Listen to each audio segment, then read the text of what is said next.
ଯେତେବେଳେ ଚାହିଁବେ ସେ ମହିଳା ତୁମକୁ ଦବ। ମିଳନ ପାଇଁ ରାତି ଦିନ ଘରକୁ ଡାକିବ। କେବଳ 3 ଥର ତାର ନାମ କହି 3ଟି ଲବଙ୍ଗରେ ପରିସ୍ରା କରିଦିଅନ୍ତୁ। ଗ୍ୟାରେଣ୍ଟି ଦେଉଛି ସେ ମହିଳା ରାତି ଦିନ ତୁମ ପାଖକୁ ଆସିବା ପାଇଁ ବାଧ୍ୟ ହେବ। ଯାହା ଚାହିଁବେ ତାହା କରିବ। ଆପଣ ସମସ୍ତଙ୍କର ଇଚ୍ଛା ଥିବ ନିଜ ପସନ୍ଦର ଝିଅକୁ ପଟେଇବା ପାଇଁ, ସୁନ୍ଦରୀ ପଡ଼ିଶା ଘର ଭାଉଜକୁ ପଟେଇବା ପାଇଁ, ତାଠାରୁ ନିଜର ମନ ମୁତାବକ କାମ ହାସଲ କରିବା ପାଇଁ। ତେବେ କେବଳ 3ଟି ଲବଙ୍ଗ ଆଣି ଆଜିର ଏହି ବଶୀକରଣ କରିଦିଅନ୍ତୁ। ଗ୍ୟାରେଣ୍ଟି ଦେଉଛି ଯେଉଁ ଝିଅ ବା ବିବାହିତା ମହିଳା ପାଇଁ ଆପଣ ଏହି ବଶୀକରଣ କରିଦେବେ ସିଏ ଆପଣଙ୍କର ବଶରେ ହେଇଯିବ। ପାଗଳି ପରି ଆପଣଙ୍କୁ ଭଲ ପାଇବାକୁ ଲାଗିବ। ଆପଣଙ୍କୁ ଛାଡ଼ି ଗୋଟେ ମୁହୂର୍ତ୍ତ ବି ରହିପାରିବନି। ଆଜ୍ଞା ହଁ, ଯଦି ଆପଣ କେଉଁ ଝିଅ ବା ବିବାହିତା ମହିଳାକୁ ମନେ ମନେ ଭଲ ପାଉଛନ୍ତି କିନ୍ତୁ ଯେତେ ଚେଷ୍ଟା କଲେ ମଧ୍ୟ ତାକୁ ପଟେଇ ପାରୁନାହାନ୍ତି, ତାକୁ ନିଜର ମନ କଥା କହିବାକୁ ଡରୁଛନ୍ତି, ଆଉ ଆପଣ ଚାହୁଁଛନ୍ତି କି ସିଏ ନିଜେ ଆସି ଆପଣଙ୍କୁ ଭଲ ପାଉଛି ବୋଲି କହୁ, ତେବେ କେବଳ 3ଟି ଲବଙ୍ଗ ଆଣି ପରିସ୍ରା କରିଦିଅନ୍ତୁ। ତାପରେ ଦେଖିବେ ଚମତ୍କାର। ଏହି ବଶୀକରଣ ଏତେ ଶକ୍ତିଶାଳୀ କି ଏହାର ପ୍ରୟୋଗ କେବେ ବି ଖାଲି ଯାଏନି। ଯେଉଁ ଝିଅ ବା ମହିଳା ଉପରେ ଆପଣ ଏହି ବଶୀକରଣ ଗୋଟିଏ ଥର କରିଦେବେ ସେ ନିଜେ ଆସିବ ଆପଣଙ୍କ ସହିତ କଥା ହେବ, ଆପଣଙ୍କୁ ଭଲ ପାଉଛି ବୋଲି କହିବ। ଯେଉଁ ଝିଅ ଆପଣଙ୍କୁ ଧୋକା ଦେଇଛି, ଆପଣଙ୍କର ନମ୍ବର ବ୍ଲକ୍ କରିଦେଇଛି, ଅନ୍ୟ କାହାକୁ ଭଲ ପାଉଛି, ଅନ୍ୟ କାହା ସହିତ କଥା ହେଉଛି, ତେବେ କେବଳ 3ଟି ଲବଙ୍ଗରେ ପରିସ୍ରା କରିଦିଅନ୍ତୁ। ଗ୍ୟାରେଣ୍ଟି ଦେଉଛି ସେ ଝିଅ ରାତି ଦିନ ଆପଣଙ୍କ କଥା ଭାବିବ, ନିଜେ ଆସିବ ଆପଣଙ୍କର ପାଦ ତଳେ ପଡ଼ିବ, ଆପଣଙ୍କୁ ଭଲ ପାଉଛି ବୋଲି କହିବ। ଆପଣଙ୍କ ପ୍ରେମରେ ଏମିତି ଦିବାନୀ ହେଇଯିବ କି ଆପଣଙ୍କୁ ଛାଡ଼ି ରହିପାରିବନି। ଏହି ବଶୀକରଣ ସାହାଯ୍ୟରେ ଆପଣ ଶାଶୁ, ନଣନ୍ଦ, ଦିଅର, ଭାଉଜ କାହାକୁ ବି ପଟେଇ ପାରିବେ, ନିଜ ବଶରେ କରିପାରିବେ। ତାଠାରୁ ନିଜର ମନ ଚାହୁଁଥିବା କାମ ହାସଲ କରିପାରିବେ। ଠିକ୍ ଶୁଣିଲେ, ସିଏ ଆପଣଙ୍କୁ କୌଣସି ପ୍ରକାର ବାଧା ଦେବ ନାହିଁ। ଯାହା ଚାହିଁବେ ତାହା କରିବ, ଆପଣଙ୍କର ସବୁ ଇଚ୍ଛାକୁ ପୂରଣ କରିବ। ତେବେ ଏହି ବଶୀକରଣ ବିଧିକୁ ଆପଣ କିପରି କରିବେ, କେମିତି କରିବେ, ଏହାର ପ୍ରୟୋଗ ବିଧି କ'ଣ, ମୁଁ ଆପଣଙ୍କୁ ଶିଖେଇବି। ସମ୍ପୂର୍ଣ୍ଣ ପ୍ରୟୋଗ ବିଧି ଠିକ୍ ଭାବରେ ଶିଖେଇବି। ଜାଣିବା ପାଇଁ ଆପଣ ଭିଡ଼ିଓଟିକୁ ମୂଳରୁ ଶେଷ ପର୍ଯ୍ୟନ୍ତ ପୁରା ଧ୍ୟାନ ସହିତ ଦେଖନ୍ତୁ। ତେବେ ଯାଇକି ଆପଣ ସମ୍ପୂର୍ଣ୍ଣ ପ୍ରୟୋଗ ବିଧି ଠିକ୍ ଭାବରେ ଜାଣିପାରିବେ। ଅଧାରୁ ଛାଡ଼ିକି ପଳେଇଲେ କିମ୍ବା କାଟି କାଟି ଦେଖିଲେ ଆପଣ କିଛି ବି ବୁଝିପାରିବେନି। ପରେ କମେଣ୍ଟ କରିବେ, ଗୁରୁଜୀ ଆପଣଙ୍କର ବଶୀକରଣ କାମ କରୁନି। ଦେଖନ୍ତୁ, ମୋର ଆପଣମାନଙ୍କୁ ସବୁବେଳେ ଅନୁରୋଧ କି ଆପଣ ଭିଡ଼ିଓକୁ ମୂଳରୁ ଶେଷ ପର୍ଯ୍ୟନ୍ତ ଧ୍ୟାନ ସହିତ ଦେଖନ୍ତୁ, ପ୍ରୟୋଗ ବିଧିକୁ ଠିକ୍ ଭାବରେ ବୁଝନ୍ତୁ, ତାପରେ ଆପଣ ବଶୀକରଣ କରିବା ପାଇଁ ଯିବେ। ତେବେ ଯାଇ ମୁଁ ଆପଣଙ୍କୁ ଗ୍ୟାରେଣ୍ଟି ଦେଉଛି ଆପଣ 100ରୁ 100% ସଫଳ ହେବେ। କାହିଁକି ନା ଏହି ବଶୀକରଣ ସାହାଯ୍ୟରେ ହଜାର ହଜାର ଲୋକମାନେ ଲାଭବାନ ହେଇଛନ୍ତି। ମାତ୍ର ଗୋଟିଏ ଥରରେ ସେମାନେ ନିଜ ପ୍ରେମକୁ ପାଇପାରିଛନ୍ତି। ଆଶା ଛାଡ଼ି ଦେଇଥିବା ଲୋକ ମଧ୍ୟ ନିଜ ପ୍ରେମକୁ ପାଇପାରିଛି। ବିନା ମନ୍ତ୍ର, ବିନା ତନ୍ତ୍ର, ବିନା କିଛି ପଇସା ଖର୍ଚ୍ଚ କରି, ବିନା କିଛି ଜିନିଷ ଖୁଆଇ ପିଆଇ ଆପଣ ସୁନ୍ଦରୀରୁ ସୁନ୍ଦରୀ ଝିଅକୁ ପଟେଇ ପାରିବେ, ଏହି ବଶୀକରଣ କରିପାରିବେ, ଆଉ ନିଜ ପସନ୍ଦର ସେ ଝିଅ ବା ଭାଉଜକୁ ନିଜର କରିପାରିବେ।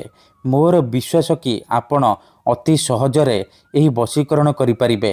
ବର୍ଷ ବର୍ଷ ଧରି ଭାଙ୍ଗି ଯାଇଥିବା ପୁରୁଣା ପ୍ରେମକୁ ଫେରାଇ ଆଣିପାରିବେ।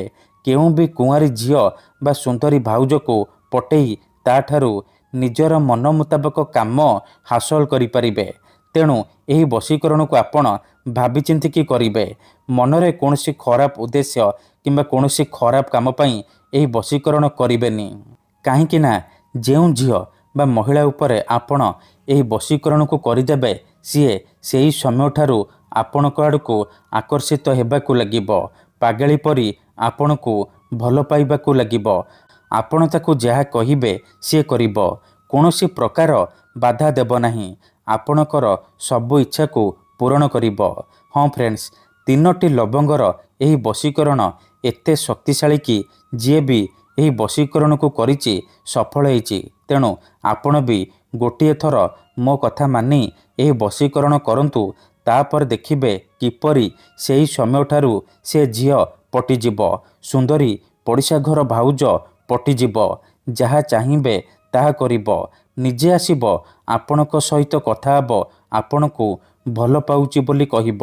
ତେବେ ଏହି ବଶୀକରଣ ବିଧି ଜାଣିବା ପୂର୍ବରୁ ମୋର ଆପଣମାନଙ୍କୁ ଗୋଟିଏ ଛୋଟିଆ ଅନୁରୋଧ ଶୁଣି ନିଅନ୍ତୁ।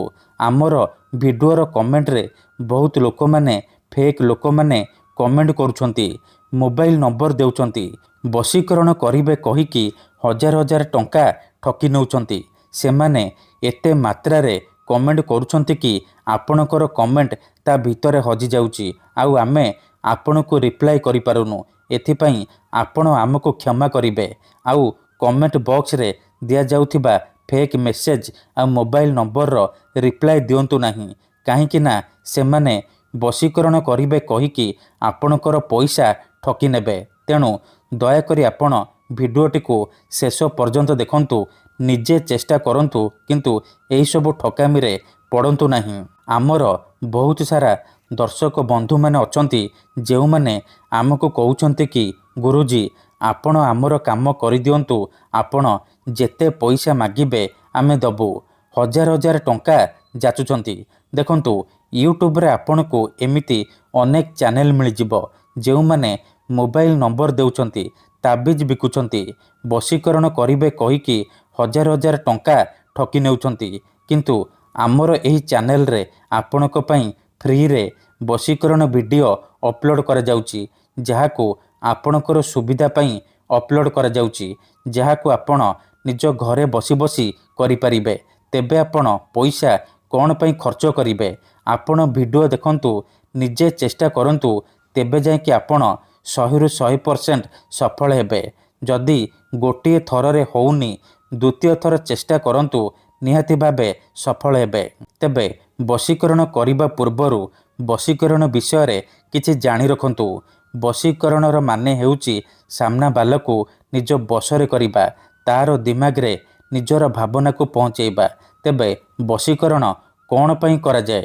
ଯେତେବେଳେ ଆପଣ କାହାକୁ ନିଜଠାରୁ ଅଧିକ ଭଲ ପାଉଛନ୍ତି କିନ୍ତୁ ଯେତେ ଚେଷ୍ଟା କଲେ ମଧ୍ୟ ତାକୁ ପଟେଇ ପାରୁନାହାନ୍ତି, ତା ବିନା ବଞ୍ଚିପାରିବେନି ଭାବୁଛନ୍ତି, ସେତେବେଳେ ଆପଣ ବଶୀକରଣ କରିପାରିବେ।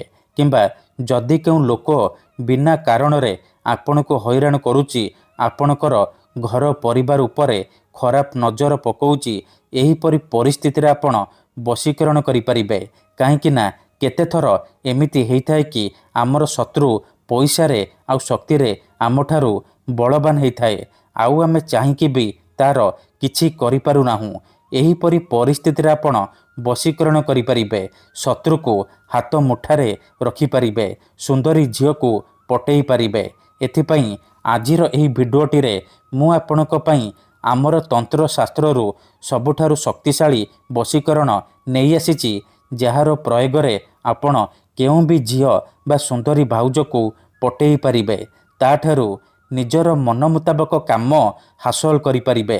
ସିଏ ଆପଣଙ୍କ ପ୍ରେମରେ ଏମିତି ଦିବାନୀ ହେଇଯିବ କି ଟାଣି ହୋଇ ଆପଣଙ୍କ ପାଖକୁ ଆସିବ, ଆପଣଙ୍କର ସବୁ ଇଚ୍ଛାକୁ ପୂରଣ କରିବ। ତେବେ ମନେ ରଖନ୍ତୁ, ମନ୍ତ୍ର ତନ୍ତ୍ର ଯନ୍ତ୍ର ବଶୀକରଣ ଇଏ ଏମିତି ସେମିତି କାମ କରେନି। ମନରେ ସମ୍ପୂର୍ଣ୍ଣ ବିଶ୍ୱାସ, ନିଷ୍ଠା ଆଉ ଏକାଗ୍ରତାର ସହିତ ଆପଣଙ୍କୁ ଏହି ବଶୀକରଣ କରିବାକୁ ପଡ଼ିବ। ତେବେ ଯାଇ ମୁଁ ଆପଣଙ୍କୁ ଗ୍ୟାରେଣ୍ଟି ଦେଉଛି, ଆପଣ ଯାହାକୁ ଚାହିଁବେ ତାକୁ ନିଜ ବଶରେ କରିପାରିବେ, ପଟେଇ ପାରିବେ। ତେଣୁ ଯଦି ଆପଣ ଏହି ବଶୀକରଣ କରିବାକୁ ଚାହୁଁଛନ୍ତି, ସେ ଝିଅ ବା ମହିଳାକୁ ପଟେଇବାକୁ ଚାହୁଁଛନ୍ତି, ତାକୁ ନିଜ ବଶରେ କରିବାକୁ ଚାହୁଁଛନ୍ତି, ତାଠାରୁ ମନ ଚାହୁଁଥିବା କାମ ହାସଲ କରିବାକୁ ଚାହୁଁଛନ୍ତି, ତେଣୁ ଦୟାକରି ଆପଣ ଭିଡ଼ିଓଟିକୁ ମୂଳରୁ ଶେଷ ପର୍ଯ୍ୟନ୍ତ ଧ୍ୟାନ ସହିତ ଦେଖନ୍ତୁ। ମନେ ରଖନ୍ତୁ, ଏହି ବଶୀକରଣ କରିବା ପାଇଁ ଆପଣଙ୍କୁ କେବଳ 3ଟି ଲବଙ୍ଗ ଆବଶ୍ୟକ। ହଁ ଫ୍ରେଣ୍ଡସ୍, କେବଳ 3ଟି ଲବଙ୍ଗରେ ଆପଣ ସେ ଝିଅକୁ ପଟେଇ ପାରିବେ। ପ୍ରଥମେ ଆପଣ କ'ଣ କରିବେ, 3ଟି ଲବଙ୍ଗ ନେଇକି କୌଣସି ଏକ ସୁନସାନ ଜାଗାକୁ ଯିବେ, ଯେଉଁଠାରେ ଆପଣଙ୍କୁ କେହି ଦେଖିବେନି କିମ୍ବା ଡାକିବେନି। ତାପରେ ସେ 3ଟି ଲବଙ୍ଗ ତଳେ ମାଟି ଉପରେ ରଖିବେ।